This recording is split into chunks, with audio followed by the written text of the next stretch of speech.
Kertaa toivon mukaan turvalippu laskeutuneena. 10 sekunnin lippu esitetty kilpailu ja sitten lähdetään. Koski ei kerki tulee. Meni Koski. Antaisi kärkeen vetää lopun kiinni. Ja sitten Ykkönen hakee lupaa, kuinka käy.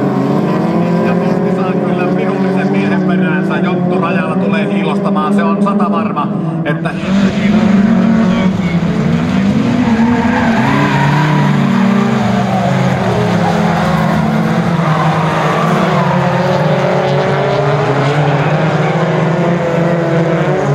kärjessä. Kakkosena Joni-Pekka Rajala ja ensimmäistä kertaa lähdetään sitten ja hirmuvauhdilla tulee kolmospaikalta.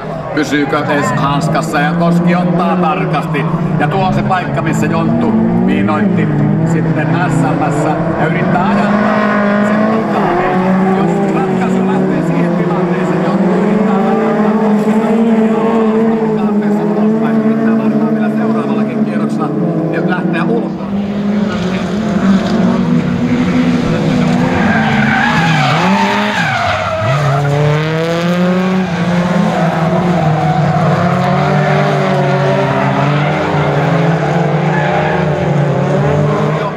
Sieltä tällä hetkellä, eikä siellä näy enää missään koko Koski.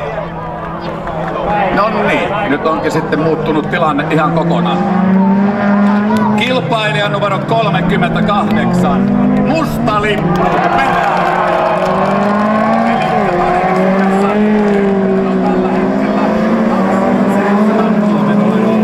Kilpaileva Juha Ykkönen johtaa tällä hetkellä sitten kilpailua.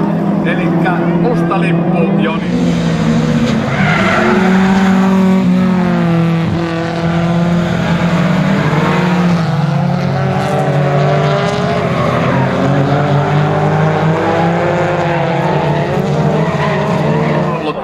Ja tässä vaiheessa sitten tulee joka se on viimeisellä kierroksella. Huomaakohan Jonttu nyt sitten tuon lipun, että siellä näytetään niin kuin lippua tasatarkkaan. Ja kärkeen on noussut tässä vaiheessa 158 Pasi Välimäki.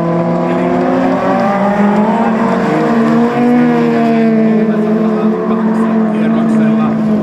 Siinä sitten Petri Saarla. Olikohan kierrottava mukaan aiemmin?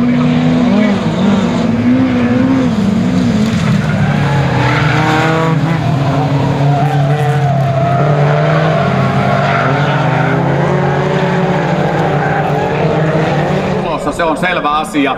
Eli Pasi Välimäki tällä hetkellä on sitten Kauhajokinen kuljettaja kärkipaikalla ja pikkuisella Suzukin nyhveröllä Petri Saarela on kakkospaikalla. Eli Välimäki ilmeisesti tulee olemaan tämänvuotinen ykkönen tähän asiaan alan. Nyt mä uskon jo siihen, en enää anna yhtään.